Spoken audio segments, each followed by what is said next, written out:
अस्सलामुअलैकुम वाला agriculture YouTube channel पर खुश आमदीद कहते हैं सब भाइयों को।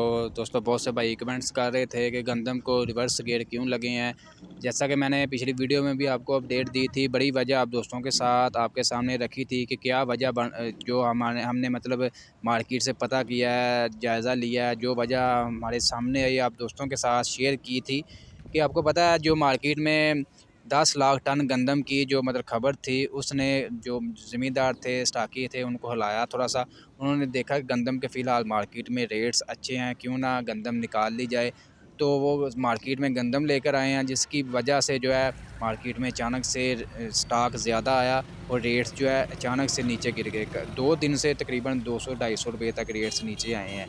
दूसरी तरफ जो आटे की कीमतों में इज़ाफ़ा हो रहा है, हुकूमत जो है वो क्रैकडाउन लगाने वाली थी कि आटा जो है क्यों महंगा दे रहे हैं। वो यही अभी देख रहे हैं कि गंदम सस्ती हो रही है तो हम क्रैकडाउन अभी ना लगाएं। तो वही वजह है कि अगर आटा ये महंगा करते जाएंगे, दूसरी तरफ गंदम सस्ती होती जा रही है, तो हुकूमत जो है आने वाले दिनों में क्रैकडाउन कर सकती है। फ़िलहाल दोस्तों आज भी जो गंदम में मतलब थोड़ी सी मंदी रही है। जो मतलब कल के रेट्स से आप दोस्तों के साथ शेयर किए थे, 4,450 रुपये से लेकर 4,550 रुपये तक फ़ी मन 40 किलोग्राम के हिसाब से गंदम मार्केट में फ़रोख्त हो रही थी।